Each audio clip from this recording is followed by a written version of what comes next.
Pour présenter rapidement le pôle ETP, on est une association de la 1901 financée par l'ARS Île-de-France.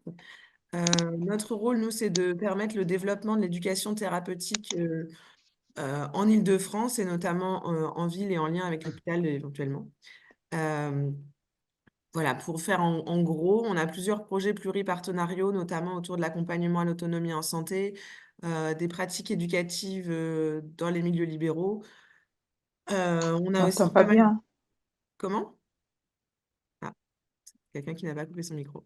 On a aussi également quelques ateliers pour ceux qui connaissent notre site internet, des ateliers d'entraînement aux pratiques de TP, notamment autour du bilan éducatif partagé, de la coordination de programmes euh, et d'autres ateliers thématiques que vous pourrez aller voir sur notre site internet. Voilà pour la petite présentation très rapide et je laisse la parole à Andrea. Merci Marie. Et donc, du coup, ça fait quelques mois maintenant qu'on a lancé nos webinaires flash mensuels. Euh, donc, aujourd'hui, le thématique de notre webinaire, c'est l'intelligence artificielle. Je ne sais pas si vous m'entendez bien. Moi, c'est figé chez moi. On a perdu ta caméra surtout. Ah, bon. Bah, mais vous m'entendez?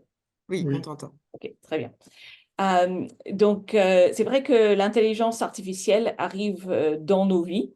On en parle tous les jours, aux infos, dans nos vies professionnelles comme personnelles, et forcément dans le monde de la santé. Donc, l'utilisation d'algorithmes a déjà et va continuer à changer nos pratiques, donc que ce soit les pratiques de diagnostic et de soins, les pratiques d'auto-soins pour les patients, et par conséquent, il y a forcément des évolutions sur les relations entre patients et professionnels de santé. Et donc, du coup, on voulait explorer un peu tout ça aujourd'hui avec vous et avec nos deux invités pour ce webinaire qui vont parler de l'intelligence artificielle et des applications dans différents projets de santé.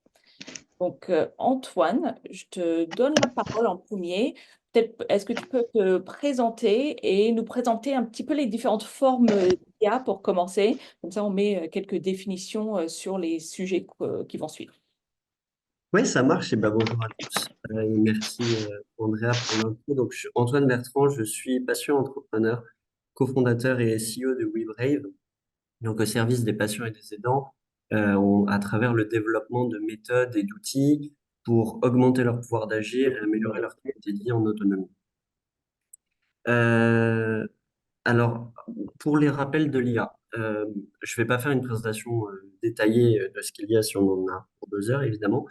Mais pour juste situer le sujet d'aujourd'hui, quelques rappels. En fait, l'intelligence artificielle, ça se réfère à la capacité des machines à simuler certains aspects de l'intelligence humaine, ou plus exactement, de réaliser des tâches qui nécessitent l'intelligence humaine. Donc, c'est-à-dire raisonner, comprendre, apprendre, prendre des décisions en autonomie, ou percevoir leur environnement, par exemple.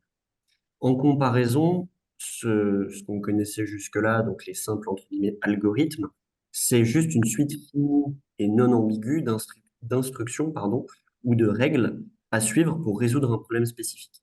Donc, c'est-à-dire une recette de cuisine, par exemple, bah, c'est un algorithme. Bah, tout simplement, on suit des instructions à chaque étape et normalement, on arrive au même résultat.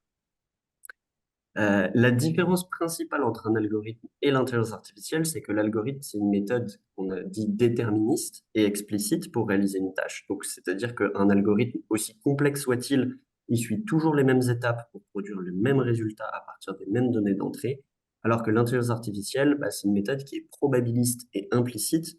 Donc, ça veut dire que quand on fait plusieurs exécutions avec les mêmes données d'entrée, elles donneront pas nécessairement le même résultat, et notamment si le contexte change. Et cette capacité du coup d'apprentissage et d'adaptation, elle permet à l'IA de prendre des décisions autonomes et de résoudre des problèmes complexes sans intervention humaine, ce qui la distingue nettement de l'algorithme.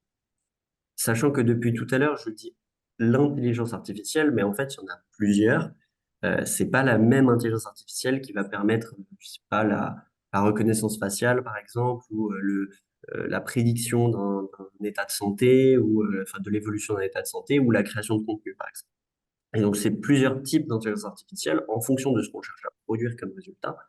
Donc là, j'en avais listé 5 qui sont les principaux, mais il y en a d'autres aussi. Celui dont on parle le plus en ce moment, c'est évidemment l'intelligence artificielle générative, qui est principalement représenté par ChatGPT et autres modèles de langage, qui est capable de créer de nouvelles données ou de contenus à partir de modèles appris, donc à partir d'un ensemble de données existants au départ. Mais il y en a d'autres, il y a l'IA prédictive, par exemple, qui utilise des modèles statistiques pour prédire des résultats futurs en se basant sur des données historiques. Comme, par exemple, enfin, c'est typiquement ce qu'on peut utiliser pour prédire ou pour prévoir l'évolution de l'état de santé à partir d'une historique de données.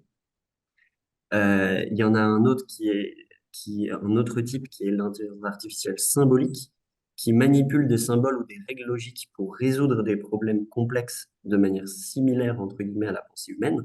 Là, c'est typiquement des systèmes experts qui peuvent être utilisés dans le diagnostic médical, notamment. Et l'IA évolutive, qui utilise des algorithmes inspirés, cette fois de la sélection naturelle. On va donner des règles qui vont dire que ça marche ou ça marche pas, entre guillemets, ou ça survit ou ça survit pas, et derrière qui vont permettre à la solution de résoudre des problèmes complexes en apprenant de son environnement.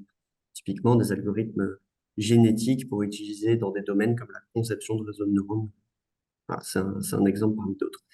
Et enfin, le dernier que j'ai listé, c'était l'IA cognitive, pardon, où là, ça vise à reproduire le processus de pensée humaine via notamment la perception de son environnement, et notamment, par exemple, la voiture autonome, ou ce genre de choses, où ça va faire appel à des processus, du coup, cognitifs de la machine. Je ne vais pas rentrer dans plus de détails, on voit déjà bien.